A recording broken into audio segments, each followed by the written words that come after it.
Dear students, principles of management എന്ന ടോപ്പിക്കുമായി ബന്ധപ്പെട്ട മൂന്നാമത്തെ ക്ലാസ്സിലേക്ക് എല്ലാവർക്കും സ്വാഗതം.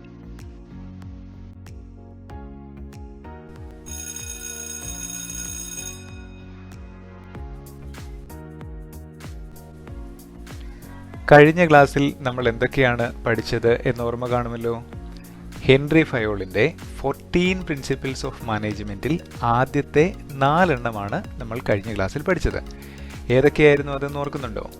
ആദ്യത്തേത് ഡിവിഷൻ ഓഫ് ലേബർ, രണ്ടാമത്തേത് authority and responsibility, third one discipline and fourth one unity of command. ഈ 4ഉം നിങ്ങൾ നല്ല രീതിയിൽ പഠിച്ചിട്ടുണ്ടാവുമെന്ന് കരുതുന്നു. ഇനി നമുക്ക് 5 തൊട്ട് 14 വരെയുള്ള ഹെൻറി ഫയോളിന്റെ പ്രിൻസിപ്പിളുകളാണ് നോക്കേണ്ടത്. അഞ്ചാമത്തെ പ്രിൻസിപ്പിളാണ് unity of direction. It says there must be only one plan and one head for the activities with the same objective. അതായത് ഒരേ ലക്ഷ്യത്തിലേക്കുള്ള എല്ലാ പ്രവർത്തനങ്ങൾക്കും കൂടി ഒരു പ്ലാൻ മതി. അതുപോലെ ഈ പ്രവർത്തനങ്ങളെല്ലാം മാനേജ് ചെയ്യുവാൻ ഒരു ഹെഡ് മതി എന്നാണ് യൂണിറ്റി ഓഫ് ഡയറക്ഷനിൽ പറയുന്നത്. ഫോർ എക്സാമ്പിൾ, മാർക്കറ്റിംഗുമായി ബന്ധപ്പെട്ട ആക്ടിവിറ്റികളായ sales promotion, advertisement, pricing policy എന്നിവ ഹെഡ് ചെയ്യേണ്ടതും പ്ലാൻ ചെയ്യേണ്ടതും ഒരാളാണ്, അതായത് മാർക്കറ്റിംഗ് മാനേജറാണ്. കാരണം ഈ പ്രവർത്തനങ്ങളുടെ എല്ലാം ഒബ്ജക്റ്റീവ് ഒന്ന് തന്നെ ആയിരിക്കും. Subordination of individual interest to general interest, അഥവാ വ്യക്തി താല്പര്യങ്ങൾക്കല്ല സ്ഥാപനത്തിന്റെ താല്പര്യങ്ങൾക്കാണ് മുൻതൂക്കം നൽകേണ്ടത്. Interest of the organization should be given priority over individual interest because institution is always above the individual.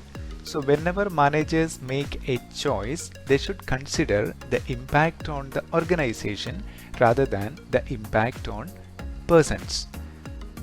So വ്യക്തി താല്പര്യം സംരക്ഷിക്കാൻ വേണ്ടി സംഘടനാ താല്പര്യങ്ങൾ ബലികഴിക്കുവാൻ പാടില്ല എന്നാണ് ഹെൻറി ഫയോൾ പറയുന്നത്.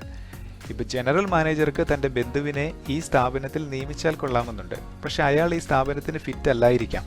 അപ്പൊ ഇത്തരം സാഹചര്യങ്ങളിൽ വ്യക്തികളുടെ താല്പര്യങ്ങളല്ല, പകരം ജനറൽ ഇൻട്രസ്റ്റ് അഥവാ ഓർഗനൈസേഷണൽ ഇൻട്രസ്റ്റിനാണ് മുൻതൂക്കം നൽകേണ്ടത്. Next principle is remuneration to employees.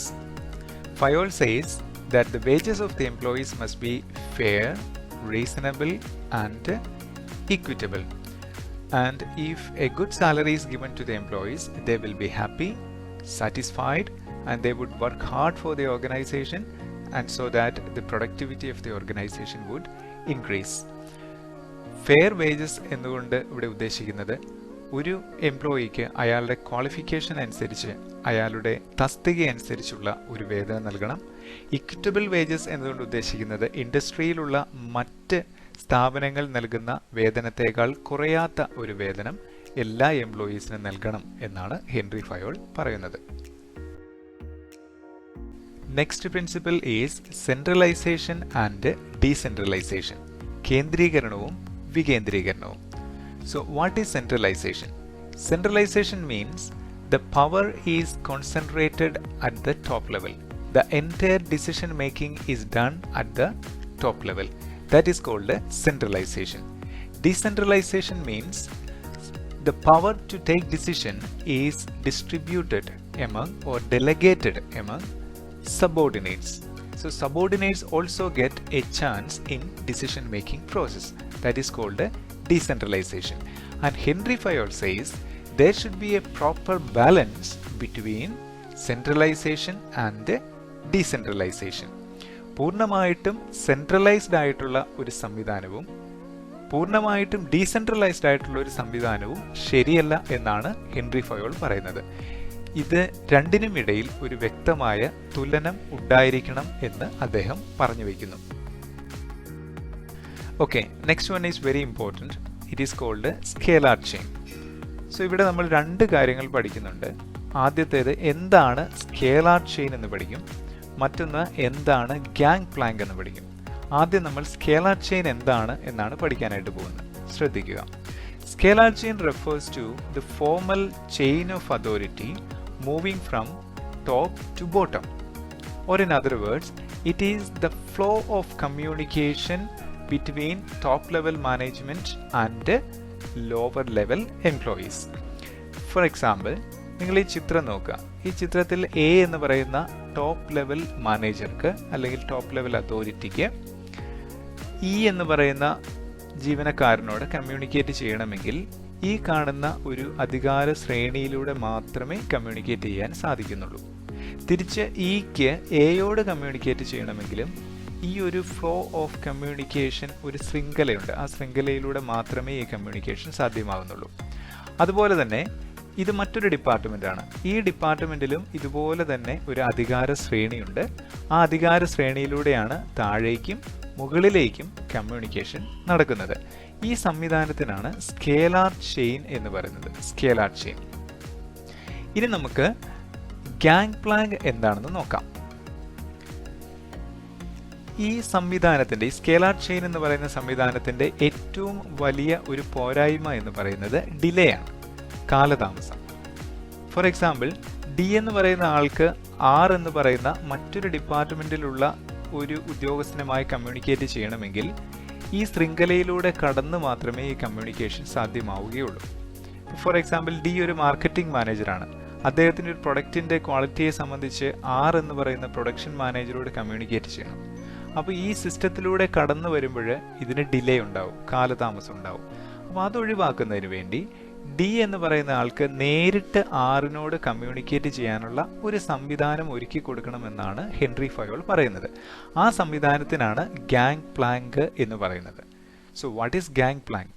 It is communication between two employees of the organization working in different departments but at the same level, avoiding the formal system of scalar chain. അപ്പോൾ scalar ചെയിനെ avoid ചെയ്തുകൊണ്ട് ഒരേ റാങ്കിലുള്ള രണ്ട് ഉദ്യോഗസ്ഥർ തമ്മിൽ നടത്തുന്ന ആശയവിനിമയത്തിനാണ് gang plank എന്ന് പറയുന്നത്. അപ്പോൾ ഈ രണ്ട് ടേം നിങ്ങൾ മനസ്സിലാക്കിയിരിക്കണം. എന്താണ് സ്കേലാർ ചെയിൻ, എന്താണ് gang Planck.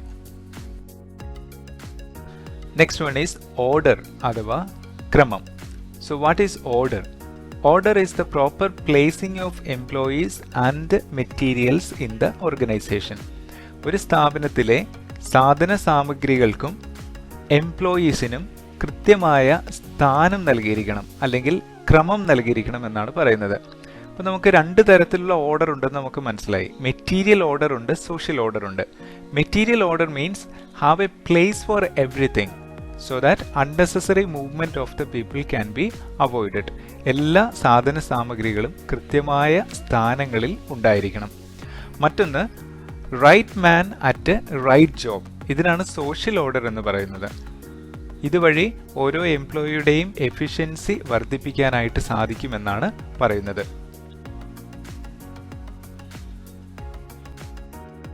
Next one is equity അഥവാ തുല്യനീതി എന്ന് മലയാളത്തിൽ പറയും. So what is equity? Equal justice should be shown to all employees. So this is something about the behavior of managers towards subordinates. So there should not be any kind of discrimination or bias, like for example gender discrimination, and there should not be any favoritism. ഒരു സ്ഥാപനത്തിലെ എല്ലാ ജീവനക്കാരോടും management വിവേചനമില്ലാതെ പെരുമാറണം. സ്വജനപക്ഷപാതം പാടില്ല. അങ്ങനെ സുപ്പീരിയേഴ്സും സബോർഡിനേറ്റ്സും തമ്മിൽ ഒരു സൗഹൃദ അന്തരീക്ഷത്തിൽ മുന്നോട്ട് പോകണമെന്നാണ് ഹെൻറി ഫയോൾ പറയുന്നത്. 12ാമത്തെ പ്രിൻസിപ്പിളാണ് സ്റ്റെബിലിറ്റി ഓഫ് ടെന്വർ ഓഫ് പേഴ്സണൽ. ഇവിടെ സ്റ്റെബിലിറ്റി ഓഫ് ടെന്വർ എന്നതുകൊണ്ട് ഉദ്ദേശിക്കുന്നത് ജോലി സ്ഥിരതയാണ്. ഓഫ് പേഴ്സണൽ, പേഴ്സണൽ എന്ന് പറഞ്ഞാൽ ജീവനക്കാരൻ. അപ്പോൾ ജീവനക്കാരുടെ ജോലി സ്ഥിരത ഉറപ്പാക്കുന്നതിനെ കുറിച്ചാണ് ഈ പ്രിൻസിപ്പിളിൽ പറയുന്നത്. So what is stability of tenure? Employees should not be removed from their position frequently. That means management should give them proper time to prove himself or to show the results. So this job security helps them to work with self-confidence, and that will increase their effectiveness and efficiency, so that the labor turnover will get reduced. So എല്ലാ ജീവനക്കാർക്കും ജോലി സ്ഥിരത ഉറപ്പാക്കുന്നതിലൂടെ കൂടുതൽ ആത്മവിശ്വാസത്തോടെ ജോലി ചെയ്യുവാനും അതുവഴി കൂടെ ആളുകൾ പിരിഞ്ഞു പോകുന്ന സാഹചര്യം ഒഴിവാക്കുവാനും സാധിക്കുമെന്നാണ് ഹെൻറി ഫയോൾ പറയുന്നത്. 13th principle is initiative. Initiative എന്ന് പറഞ്ഞാൽ മുൻകൈ എടുക്കുക. Employees must be encouraged to come up with new ideas and suggestions. This will happen only if everyone in the organization should be given a chance in the decision-making process. This will give them a feeling that their ideas are valued by the management. സ്ഥാപനത്തിലെ ജീവനക്കാർ എല്ലാവരും ഉത്തരവാദിത്തങ്ങൾ ഏറ്റെടുക്കാൻ തയ്യാറാവുകയും പുതിയ ആശയങ്ങൾ അവതരിപ്പിക്കാൻ മുന്നോട്ട് വരികയും ചെയ്യണം എന്നാണ് ഹെൻറി ഫയോൾ പറയുന്നത്. ഇതിന് അവരെ പ്രോത്സാഹിപ്പിക്കേണ്ടതിന്റെ ഉത്തരവാദിത്തം മാനേജ്മെന്റിനാണ്. And the last principle is esprit de corps. Esprit de corps is a French word which means team spirit. Managers should promote teamwork and harmony to maintain coordination and cooperation. Union is strength എന്നൊരു പ്രയോഗം നമ്മൾ കേട്ടിട്ടുണ്ട്. Esprit de corps എന്ന വാക്കിന്റെ അർത്ഥവും ഇത് തന്നെയാണ്, team spirit. ജീവനക്കാർക്കിടയിൽ സഹകരണവും സംഘബോധവും വളർത്തേണ്ട ഉത്തരവാദിത്വം കൂടി മാനേജ്മെന്റിനുണ്ട്. വ്യക്തിപരമായ പ്രാഗൽഭ്യത്തെക്കാൾ ടീം സ്പിരിറ്റുള്ള എംപ്ലോയീസ് ആണ് ഒരു സ്ഥാപനത്തിന് കൂടുതൽ ഗുണം ചെയ്യുക. പ്രിയപ്പെട്ട കുട്ടികളെ, ഹെൻറി ഫയോൾ എന്ന മാനേജ്മെന്റ് വിദഗ്ധന്റെ 14 പ്രിൻസിപ്പിൾസും നമ്മൾ പഠിച്ചു കഴിഞ്ഞു. ഈ 14 എണ്ണത്തിൽ ഒന്നുപോലും വിട്ടുപോകാതെ നിങ്ങളെല്ലാം ഓർമ്മയിൽ വയ്ക്കേണ്ടതായിട്ടുണ്ട്. അതുകൊണ്ട് ഈ 14 പ്രിൻസിപ്പിൾസും ഒരിക്കൽ കൂടി നിങ്ങളുടെ സ്ക്രീനിൽ ഡിസ്പ്ലേ ചെയ്യുകയാണ്. ഇവയെല്ലാം നിങ്ങൾക്ക് ഓർക്കാൻ സാധിക്കുന്നുണ്ടോ എന്ന് ശ്രമിച്ചു നോക്കുക. സാധിക്കുന്നില്ല എങ്കിൽ വീണ്ടും പഠിച്ച് 14 എണ്ണവും മനസ്സിൽ ഉറപ്പിക്കുക.